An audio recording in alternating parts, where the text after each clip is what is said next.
Onu söyleyeyim. İşte kaporamızı iade aldık. Burası toplam 3567 metrekare. Kesinlikle bu işi sevmeleri gerekiyor. Evet, yani ben bundan memnunum. İnek sağacaksın deseler de inanmazdım. Köydeki sosyal hayatımızı kendimiz yaratıyoruz.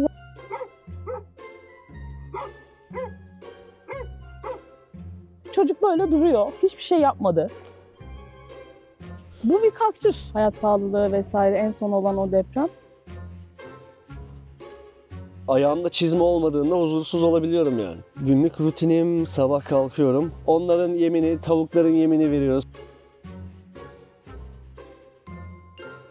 Tarım romantik bir iş değildir. Burada gene bostanımız var, patlıcanlar, biberler. Benimki geldi. Hadi kızım. Hadi gel. Kaliforniya solucanlarımız var. Öyle mi? Bakalım.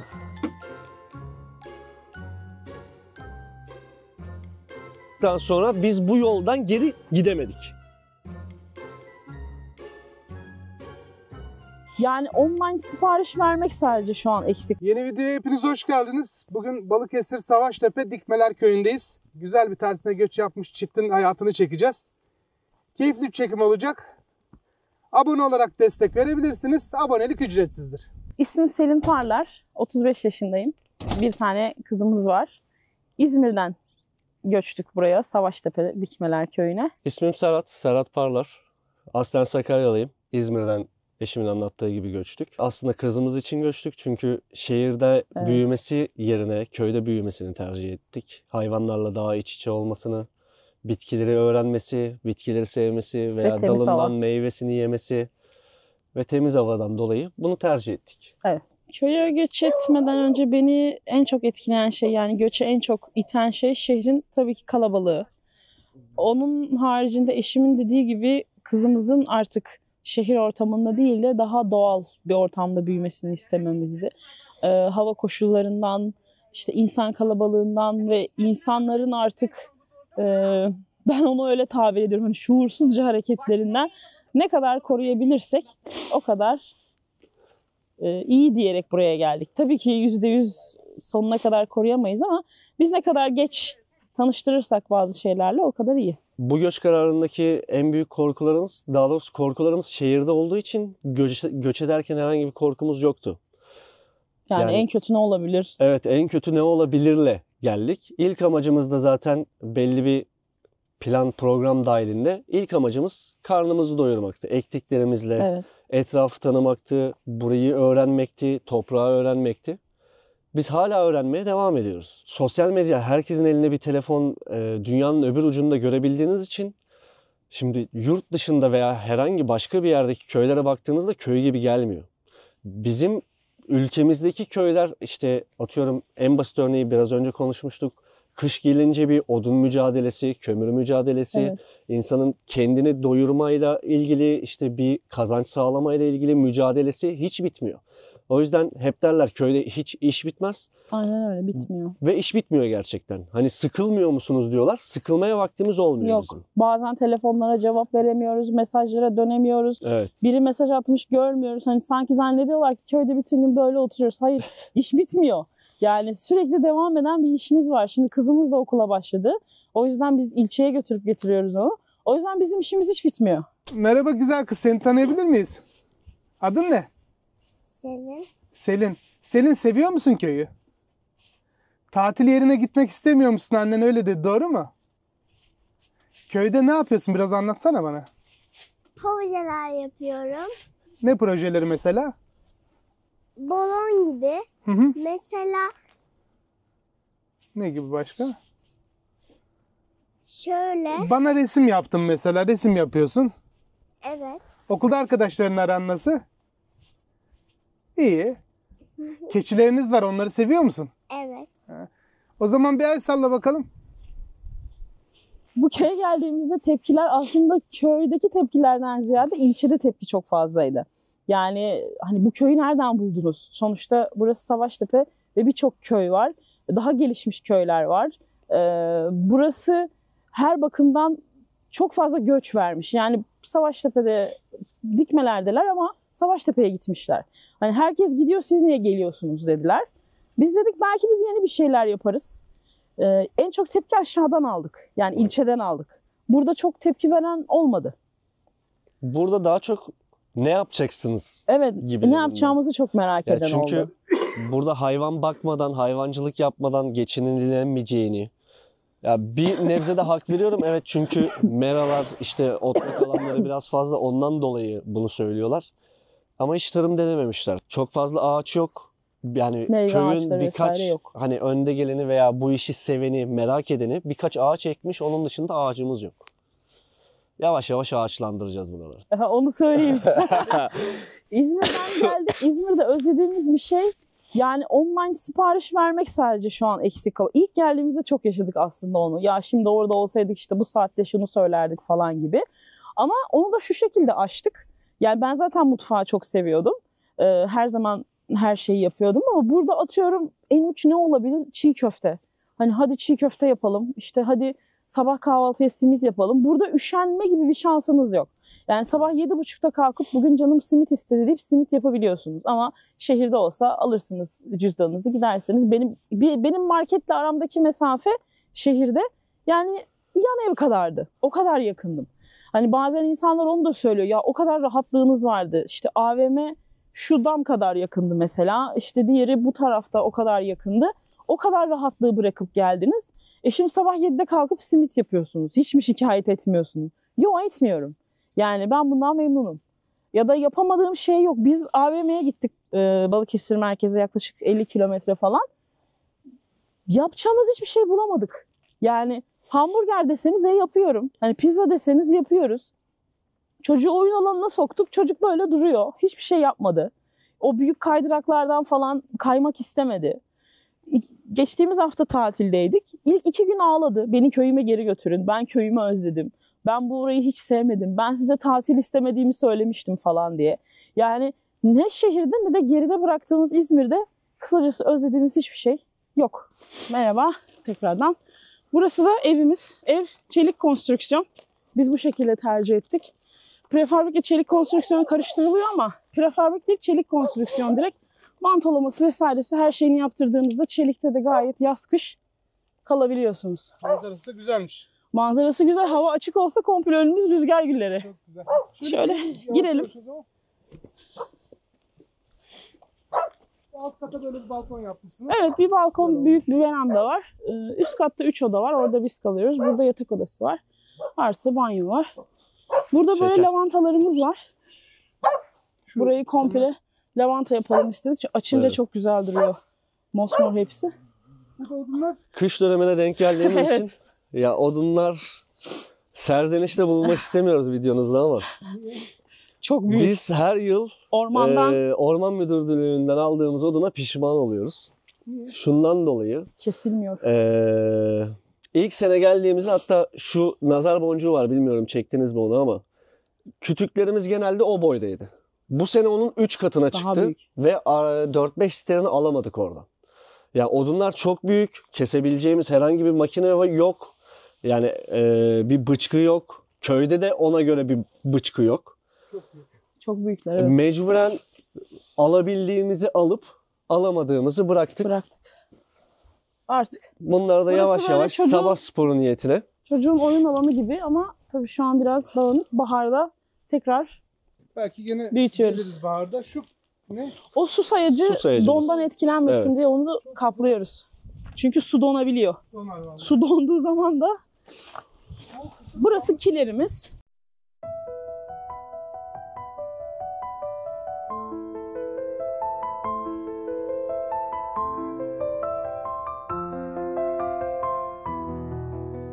Merhabalar, sizi tanıyabilir miyiz? Merhaba, Banu ben. Bu evin en küçük kızı sayılırım. İzmir'den geldik, ailem gibi. Ama ben burada yaşamıyorum. Ben işte dışarıda, otellerde vesaire vesaire lojman imkanı bulduğum işlerde çalışarak köye mümkün olduğunca ziyarete gelmeye çalışıyorum sadece. Normalde Selin'in kardeşisin. Hı hı. Öyle geziyorsun. Evet ya 15-16 yıldır normalde restoran turizm sektöründeyim. İzmir'deyken en son işlerim iyiydi, bir sıkıntı yoktu. Ayrıldık. En son ben de kirada kalamamaya başladım artık işte hayat pahalılığı vesaire en son olan o deprem. Onlardan sonra ben de geldim. Önce bir 2 ay burada kaldım. Sonra ilk defa sezona otele gittim. Sonra devamı geldi bir şekilde. Şu an ne yapıyorsun? Şu an 7 aydır sezondaydım. Geldim 2 haftadır burada dinleniyorum. Perşembe günü tekrar başka bir otele gideceğim. Nereye, hangiyle? Sapanca'ya. Sapanca'ya. Keyifli geziler dilerim o zaman. Çok teşekkür ederim. Çok sağ olun. Bu bir kaktüs. Kaktüs mü? Kaktüs Bir kaktüs çeşidi. Onları babam daha iyi biliyor. Onların hepsini İzmir'den Daha getiriyor. doğrusu yaklaşık 2,5 metreydi. Buraya transferi sırasında 4-5 parçaya bölündüğü için birkaç yerde ayrı ayrı var. Burası küçük bir sera olacak.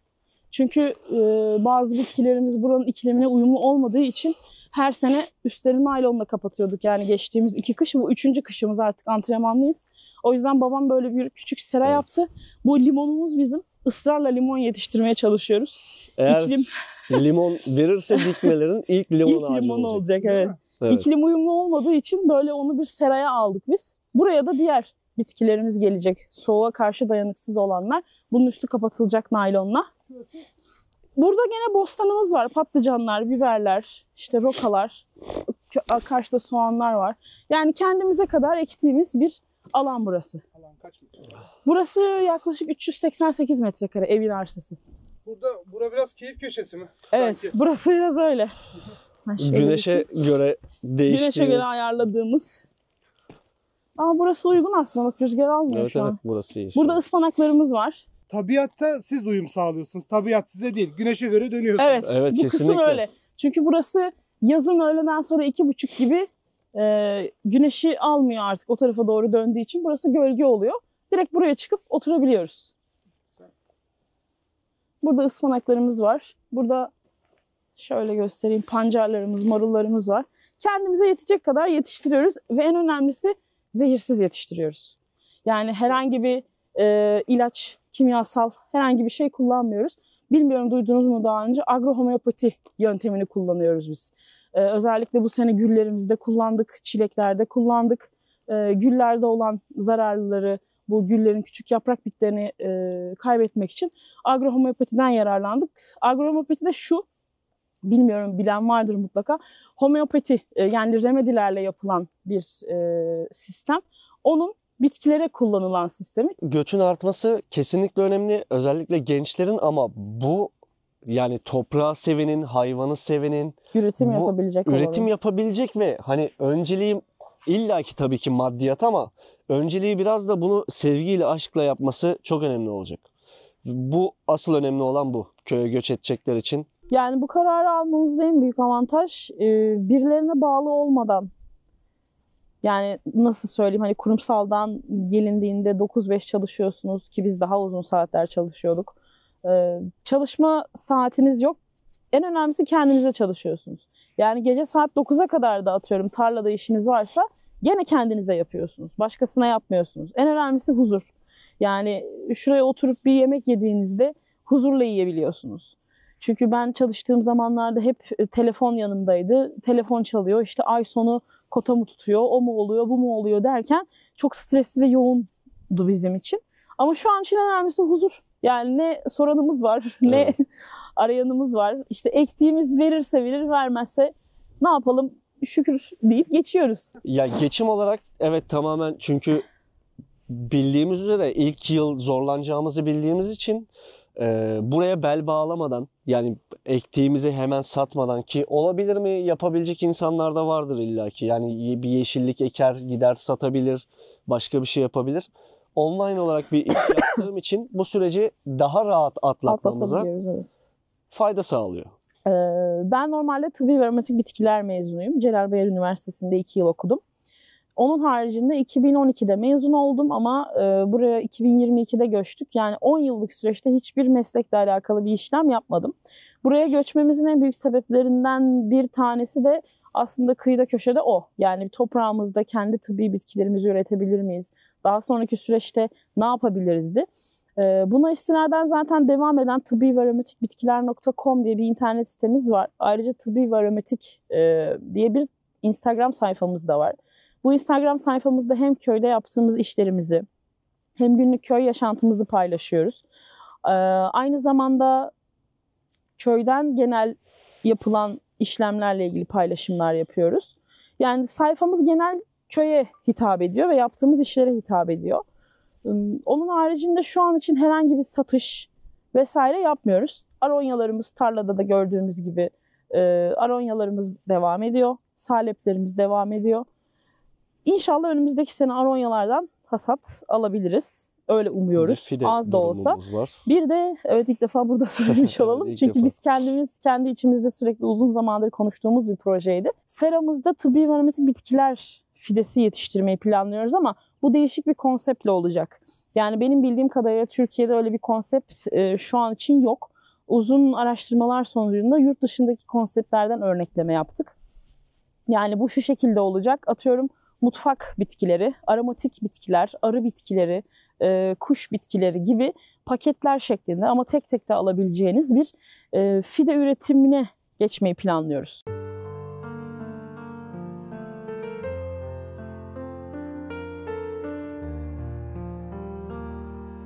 Günlük rutinim, sabah kalkıyorum. Köyü dolaşırken de gösteririm zaten. Köyde bir abimizin eşi doğum yaptığı için ona yardımcı olmaya başladım. Hem öğreniyorum, inekleri öğreniyorum. Yavruları, işte buzağları nasıl yemlendiğini. Ya bu konuyla ilgili, daha doğrusu köyle ilgili evet ufak da olsa bir geçmişimiz var ama bu kadar içine girmiş olarak yeni öğrendiğimiz şeyleri uygulamaya çalışıyoruz. Sabah rutinim, sabah kalktığımda evet direkt ineklerin başına gidiyoruz. Sağım yapılıyor. Sağıma yardım etmeye çalışıyorum. Yemlemeye yardım etmeye çalışıyorum. Yavruları, buzağları emziriyoruz. İşte sütü teslim ediyoruz. Sonra hayvanlarımıza işte babama yardım etmeye tarlaya geçiyoruz. Keçilerimizi işte salıyoruz, otlanıyor. Onların yemini, tavukların yemini veriyoruz. Köpeklerimizi doyuruyoruz. Ondan sonra kendimizi doyurmaya geçiyoruz. Eve geliyoruz. Kahvaltı faslı. Ufak bir kahvaltı, biraz dinlenme. Ondan sonraki o günün yapılması gereken başka hangi iş varsa o opsiyon değişmeli. Kışın işte yazın işte çapa yapılması gerekir, ot sökülmesi gerekir. Bu şekilde o öğlen gün aralığı opsiyonlu değişebiliyor. Akşamüstü de tekrardan işte akşam sağımına yardımcı oluyoruz. Akşam hayvanlarımıza bakıyoruz ve gelip akşam yemeğimizi yiyoruz ve bitiyor. Bizim iş yükümüz çünkü daha fazla. Çünkü ot ilacı, zehir kullanmadığımız için burada da diğer tarladaki aronyalarda da tek tek otları elle söküm yapıyoruz. Yani herhangi bir ilaç, kimyasal kullanmadığımız için özellikle yağmurdan sonra hemen tekrar ot basıyor. Biz onları tekrar temizliyoruz elle. Tekrar eski haline getirmeye çalışıyoruz. Çünkü ilk sene biz onu yapmadık. Yani biraz da hani ne kadar kötü olabilir dedik. Toplu yapmaya çalıştık ama çok zorlandık. O yüzden şimdi sürekli elimiz üstlerinde hemen bir ot çıktı mı hemen temizleyelim diye uğraşıyoruz. Köydeki sosyal hayat. Yani aslında sosyal hayatımızı biz kendimiz yaratıyoruz. Benim aklıma farklı bir şey geldi de. Tamam. Sen anlat ben. Köydeki sosyal hayatımızı kendimiz yaratıyoruz. Yani yazın buraya masamızı kurup yemeğimizi yiyoruz. Projeksiyonumuz var. Şu duvara yansıtıp film izliyoruz. Hatta geçtiğimiz sene köye böyle gelen küçük çocuklar vardı işte torunları teyzelerimizin falan. Onları da topladık. Böyle bir animasyon filmi falan açtık onlara. Mısır patlattık hep beraber hani bir değişiklik olsun diye. Onun haricinde bir sosyal etkinlik yok ama dediğim gibi biz kendimiz yaratıyoruz. Hani o yüzden sıkılmıyoruz. Müzik açılacaksa müzik açıyoruz, dinliyoruz. Film izlenecekse film izliyoruz gibi. Daha önce şu çevrelileri evet, almak istiyorduk. Hatta kaparasını vesairesini yani hayvanlarımız daha yakın olsun istiyorduk diğer tarlayı almadan önce. Satmak istemediler. İşte kaparamızı iade aldık vesaire. En son satış zamanında drone'la işte bir çekimler falan yapmışlar. Sahibindendeki açıklama o sosyal hayat nasıl geçiyor deyince sosyal hayatın göbeği diye böyle bir açıklama yazmışlar. Yani evlerden dolayı hani sosyal hayatın içinde demişler evet, yani. Orada o aklıma geliyor direkt. Sahibinden de. Ben direkt söyleyeyim köyde yani şehirde veya 5 yıl sonra ne yapacaksın veya nasıl bir beceri kazanacaksın dediklerinde inek sağacaksın deseler de inanmazdım. Evet. Kesinlikle inanmazdım. O öyle bir beceri kazandık. Benim yani onu öyle öğrendik. Diyebileceğim bir şey yok herhalde. Ha benim şu, ben hayvandan çok korkardım, böcekten vesaireden. Beni her gören ya da köye yerleşeceğimizi duyan herkes ya sen hani hayvandan korkarsın. Çünkü ben köpeklere bile dokunamazdım. Evet, ellemezdim. Hani sen korkarsın nasıl yapıyorsun? Senin yerleşeceğini duyduğumuzda çok şaşırdık Hani falan diyorlar ama artık alıştım. Hani şuradan bir çekirge geçse eskiden çığlık çığlığa bağırırken şimdi onun da doğal yaşamı burası. Tamam gitsin ya da işte korkmuyorum yanında dururken gibi oldu artık. Temiz böyle olmadı ya. Ne temiz mi o? Bu şu anda temiz. İsteyenlere tavsiyemiz eğer ki geleceklerse kesinlikle bu işi sevmeleri gerekiyor. Evet. Yani Kolay mecburiyetten bunu yapacaklarsa kesinlikle yapabilecekleri bir şey değil. Çünkü iş hiç bitmiyor. Ve bir macera olarak da görülmemesi gerekiyor. Benim bir hocamın çok güzel bir lafı vardır. Tarım romantik bir iş değildir der. Hakikaten çok güzel bir laf o. Hiç romantik değil. Yani Hatta gayet ciddi. Gayet ciddi. Sıcağı, soğuğu, yaşadığınız olumsuzluklar hepsini bir araya toplayınca çok ciddi yapılması gereken ve çok ciddi zamanınızı alan bir iş. Köye yerleşmek de öyle aslında. Hani son zamanda herkes çıkıyor. Şehirden bıraktık, köye göçtük. Çok güzel işte yeşillik falan, öyle bir şey değil. Kamera Yani kapanınca farklı bir dünya oluyor. farklı bir dünya yani. Hani böyle Instagram gerçekler, işte gerçek hayat Instagram deniyor ya, onun gibi. Yani kamerayı kapattığınızda oturup düşündüğünüzde olumsuzlukları da var. Mesela sobayı yaktınız. Ben soba küçükken de gördüm ama büyüdüğümüzde artık termale geçildi, doğalgaza geçildi. Çok uzun zamandır hiç kullanılmamıştı. Ama sobası, külü, tozu, o odunu taşıması, bunların hepsi bir yerden baktığınızda isyan edebileceğiniz durumlar. Yandıktan sonra geçiyor. Yandıktan sonra geçiyor, evet. Onun haricinde çamur mesela ilk sene. Şimdi buraları böyle yaptık ama ilk geldiğimizde her yer çamur. Yani çamura batıyorsunuz komple. Evet. Bunu hiç yaşamamış biri ya da alışkın olmayan biri için çok zor. Ki ben köyde büyümedim. Küçükken arkadaşlarım mesela yazın okuldan, tatilden döndüklerinde derdi işte köye gittik falan. Ben üzülürdüm. Benim niye köyüm yok? Biz sürekli İzmir'deyiz diye. Şimdi köyümüz oldu ama yani dediğim gibi olumsuzlukları da çok fazla. Tarlada mesela çamur. Ben anlamadım çamurun olduğunu. Aronyaların arasına girdim. Buraya kadar battım. Ve çıkamıyorum. Yani çamur çekiyor. Babamla eşim de zannetmiş ki ben fotoğraf çekiyorum. Dedim ki gelin beni kurtarın. Yani bu kadar çamura battım. Hani olmayan biri için ya da buna alışkın olmayan biri için ya lanet olsun çamuru da böyle, bu da böyle falan diyebilirler. O yüzden alışkınlık da değil aslında. Ben de alışkın değilim. Geldim, alıştım. Olumlu olmayan insanlar, negatif insanlar yapamazlar. Yani çok zor. Göründüğü gibi değil. Ki ben normalde negatifimdir. Evet, negatif. Aşırı negatif. Yani negatif derken yani biraz realist olmakta fayda var. Yani buna rağmen ben mutlu olabiliyorum. Yani toprağa bastığımda veya ayağımda çizme olmadığında huzursuz olabiliyorum yani. Şimdi hoş bulduk. Bu girdiğimiz yer neresi? Girdiğimiz yer hayvanlarımıza özel olarak tarlamızda ayırdığımız bölüm. Diğer taraflara mecburen geçirmiyoruz çünkü arkada aronyalarımız var. Kısmi ağaçlarımız var. Şuradan geçersek daha iyi olur. Aronya'yı da Selin Hanım'a anlattıracağız. Aynen. Ya onun uzmanlık alanı. Onun uzmanlık alanı. Hayvanlara beraber bakalım o zaman. Tabii 4 tane köpeğimiz var. Aha. Özellikle bundan çok memnunuz çünkü tavuklarımıza veya herhangi bir şeyimize işte tilkidir, sansardır bir şey, domuz gelmiyor. Şimdi bu tarafa doğru mu gidelim? Aynen. Tamam. Bizim erkek tekemizle benim şahsi bir sorunum var bu sıralar. Seni mi sevmiyor? Aynen. Ondan dolayı babam ilgileniyor onunla. Onları salarız birazdan. Dışarıda otlanıyorlar. Yemeğini yiyorlar. Ekstra yemini koyuyoruz. Sabah akşam bu şekilde devam ediyor. Şimdi bu kısım şura mı keçilerin olduğu Yok, yer? keçiler ve tavuklarımızın olduğu yer burası. O Keçilerimizin sol tarafta. Burada böyle şeyler var. Burada malzemelerimiz var. Malzemelerin olduğu yer. Burayı olur baba. Keçileri mi salacak? Aha. Saz. Burayı da şimdi işte kapatarak kısmi bir sera yapacağız. Fidelerimizi burada Şu tutmak. kısmı mı? Evet. Ha. Üst tarafını ve arkasını kapattık. İç, sağ ve ön tarafını da kapatacağız. Hı hı. Yani normal bir sera yapmaya tereddüt ediyoruz çünkü çok aşırı rüzgar var. Şu anda Yani bu hiçbir şey. iyi hali mi? Bu çok iyi yani. Öyle söyleyeyim. Çünkü dışarıda bağlı olmayan eski bir klimamız var. Klima motorunu yani bayağı böyle merdivenden falan savurduğu oluyor. Ondan dolayı çok çekiniyoruz bu seraları yapmakta.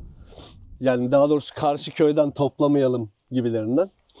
Ondan dolayı çekiniyoruz. Ha, keçiler çıkıyor. Kaç tane Gel. keçi var? 9 tane keçimiz var. Süt olayı nasıl? Süt olayı şu anda tamamen kendi kendilerine yetmesi için. Arada bazen bize ikram ediyorlar.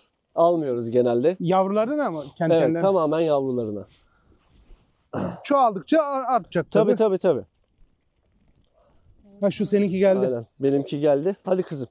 Hadi gel. Hadi geç. Hadi Gülnaz.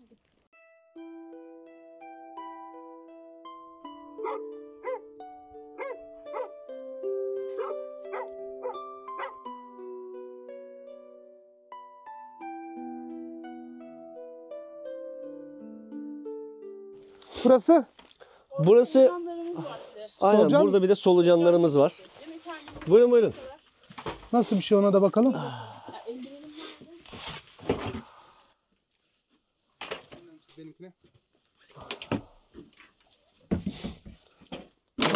Kaliforniya solucanlarımız var. Öyle mi? Bakalım. Şunu alayım, eldivenim yok. Bunu aslında kendi kendimize yetebilmek için aldık. Şunlar nerede? Şurada Şu gözüküyor. solucanlar orada bunların var. içinde. Vay Evet. be. Ne yapıyorsunuz bunları? Hasat edip kendi aronyalarımızın diplerine, sebze meyvelerin diplerine koyuyoruz. Çok güzel. Amaç kendimize yetebilmek, çünkü dışarıdan almayalım. Hem de kendi atıklarımızı dönüştürmüş olalım. Bu şekilde küvet sistemi yaptık. Olur mu ileride satışı Selin Hanım? Yani bunun satışı... Küvetin içine koymuşlar. Evet, Şöyle küvetin göstereyim. içine Şurada altta Satış için genelde daha büyük kompleks sistemler yapıyorlar ama hani buradaki sistem tamamen bizim kendimize yetebilmemiz. Aronyalarımıza veya fidelerimize, ağaçlarımıza. Çünkü yani öğrendiğimiz kadarıyla çok hızlı yavruluyorlar ki daha hasat alamadan yavruladılar. Bundan dolayı da daha hiç hasat yapmadık. Sadece beslemeye devam ediyoruz. Çabalar devam. Tabii yani hep mücadele. Güzelliği de orada değil mi zaten? Güzelliği orada. Bazen işte konuştuğumuz gibi rüzgar bazen yıldırıyor bizi. Şimdi Selin Hanım, bu geldiğimiz bahçe ne kadar dönüm mü? burası toplam 3567 Metrekare. metrekare. Biz burayı kendimiz, eşimin de anlattığı gibi böldük. Çünkü ilk tam bölmediğimizde keçiler bu bölüme geçip 15 tane falan aronyayı yemişlerdi. Hı hı. Hatta aralarda bazılarında zayi verdik ama şu an için durum iyi. Yaklaşık 2 yaşında falanlar. Bu sene kendimize kadar hasat alabildik anca. Önümüzdeki sene inşallah daha da çoğaltıp en azından kendimiz satış yapmayı Selin Hanım, hedefliyoruz. bu aronya nedir? Bana anlatır mısınız? Aronya antioksidan oranı en yüksek meyvelerden biri. Hatta yaban mersininden daha fazla. Gidebiliriz. Aha. Yaban mersininden daha fazla antioksidan oranı olduğu söyleniyor. Yapılan araştırmalarda birçok kanser türünü yardımcı tedavi olarak etkili olduğu söyleniyor. Özellikle diyabette, şeker hastalığında etkili olduğu söyleniyor. O yüzden biz de bunu denemek istedik. Şu an yaklaşık 250 tane falan fidemiz var. Büyüyorlar. Şu an kış mevsimine gireceğimiz için uykuya geçtiler. Satış yapıyor musunuz? Önümüzdeki sene inşallah yapacağız. Öyle diyeyim. Yani bu sene çünkü çok az hasat alabildik.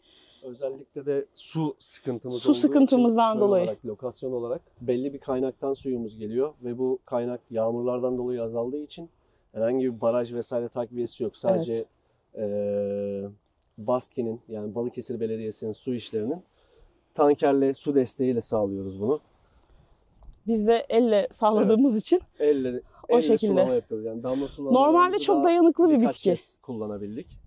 Yani sıcağa da dayanıklı, soğuğa da dayanıklı. Hatta sıcağa dayanıklılığını şöyle test ettik biz. Biz bunları Haziran'a kadar hemen hemen sulamadık. Evet. Su sıkıntısından dolayı. Şöyle göstereyim hatta dayanıklılığını. Buyurun. Şurada bir tane aronya ölmüş ama yanından kardeşi çıkmış. Bunun en önemli özelliği kardeşlemesi zaten.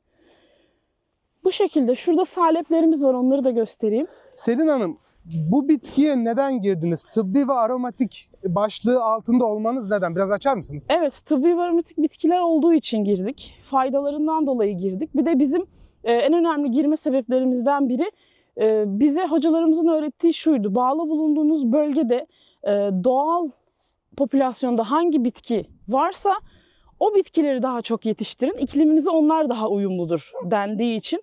Aronya bitkisi de gülgiller familyasından olduğu için burada da böğürtlen, güvem eriği bunlar çok fazla var. Biz de bize en uygun olabilecek bitki bu olduğundan aronya ile başladık. Şöyle bir kötü demeyeyim de sonradan olan tuhaf bir durum. Aronya birden patladı. Şu an görüp görebileceğiniz her yerde aronya var. İnsanlar yetiştiriyor dönüm dönüm. Bizim duyduğumuz, atıyorum şuradan 60 dönüm alınmış, buradan 80 dönüm alınmış. O biraz motivasyonumuzu kırdı aslında başladıktan sonra ama kendi artık yetiştirdiğimizi katma değerli ürün olarak sunmaya çalışacağız. Selin Hanım, şöyle bir şey değil mi? Yani herkes rızkını buluyor. Bir ikincisi de siz daha gönülden daha iyi yaparsanız onun önüne geçersiniz. Tabii. Bence orada kendinizi kırmayın. İnşallah. Bu böyledir. Her şeyde böyle değil mi hayatta? O biraz motivasyonumuzu başlangıçta kırdı. Ya hani biz 250 kök aronya ektik, işte atıyorum falanca kişi 60 dönümde yapıyor. Biz nasıl baş edeceğiz falan diye serzenişlerimiz oldu ama yapacağız bir şekilde. Yani ondan yılmayın. Kesinlikle yaparsınız. Şurada yataktan kapı yapılmış. Geri dönüşüme katkıda bulunulmuş. İşte ben bu işi seviyorum ya. Başka neyimiz var dediniz bahçede? Başka bakalım onları da. saleplerimiz var. Ben salep ağaç mı? Hiç görmemiştim. Ben de görmüş olayım. Tamam. Hem çekiyoruz hem öğreniyoruz. Bu sene saleplerimiz hava koşullarından dolayı bilmiyorum nasıl olacak ama bir şey söyleyeyim ben size. Bu rüzgarı yiyen bitki hayatta kalıyorsa lezzetli olur. şurada. Şurada. Şunlar mı salep? Evet, şunlar. Bunlar yumru şeklinde.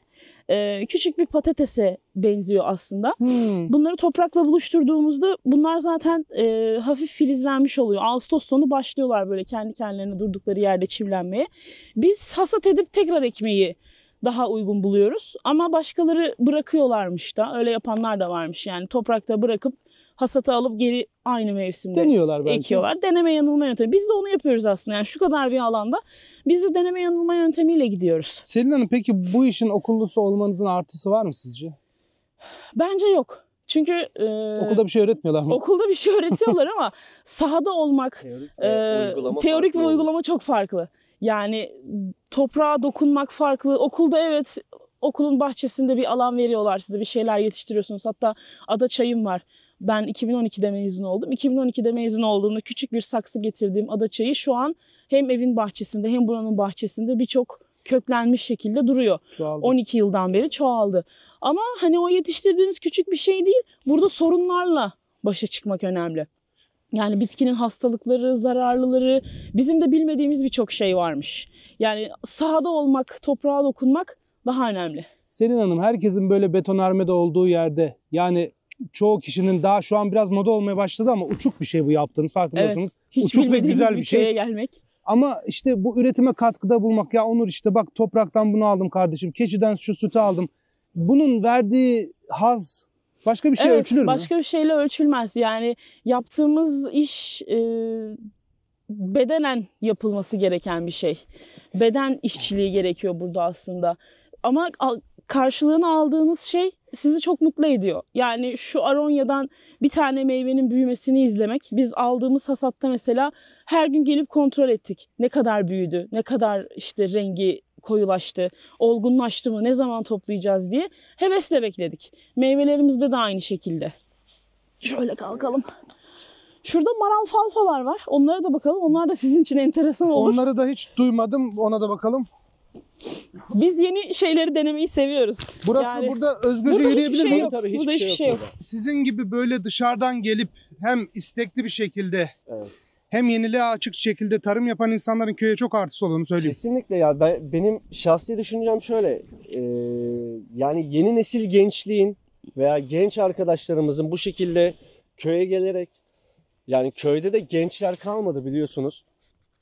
Bundan dolayı yani köyde hem gence ihtiyaç var, hem iş gücüne ihtiyaç var, hem teknolojik anlamda bir gelişmeye ihtiyaç var. Ve en önemlisi de, yani tekrar söyleyeceğim ama, iş gücüne, gençliğe ihtiyaç var. Bundan dolayı çok sıkıntı çekiyorlar. Ya buraya insanların gelmesi veya köylere göçmesi gerçekten güzel bir şey.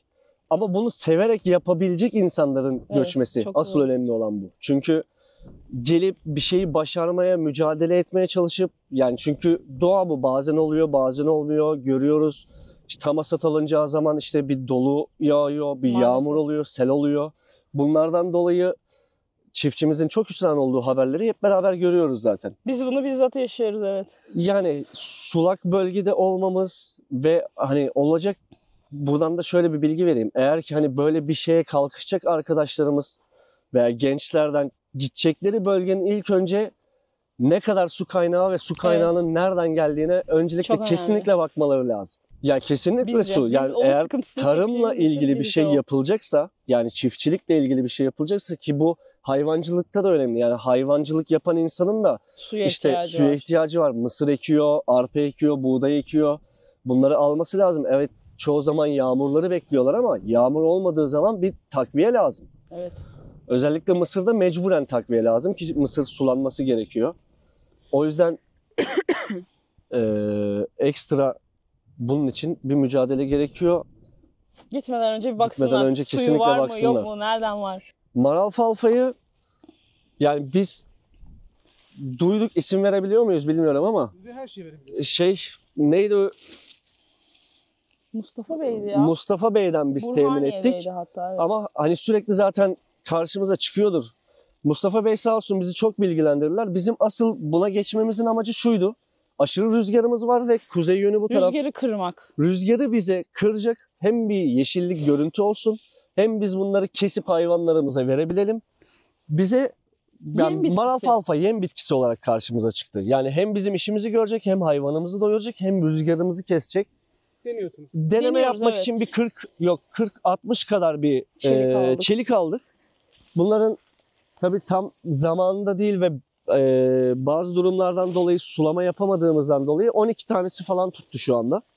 Ama kardeş verdikçe bunlar artacak. Çok kardeşliyor. Yani bir tanesinden, bir tane kökten çıkan bunlar işte.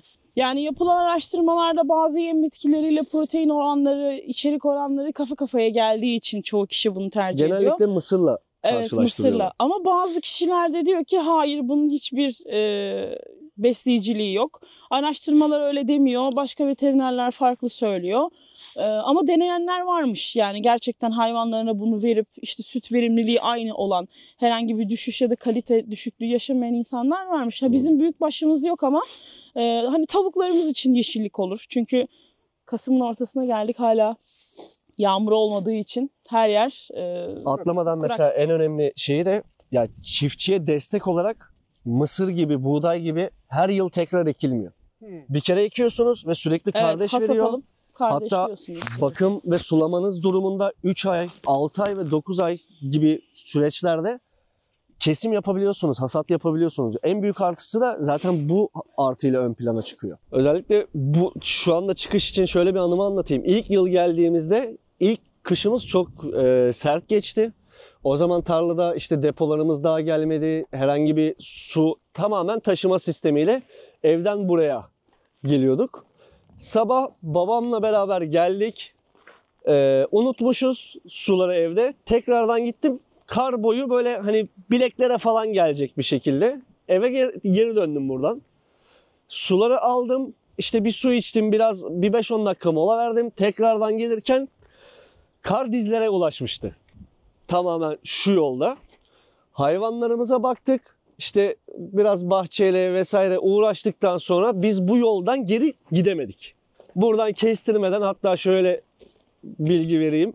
Şu boydaydı kar ve biz buradan yürüyerek tarlaya geçtik. Şu tarladan oradaki evinize geçtiniz, şuradaki. Evet. Yani bu boyda yaklaşık böyle 2-2,5 saat sürecinde burası tamamen insan boyunda kar oldu.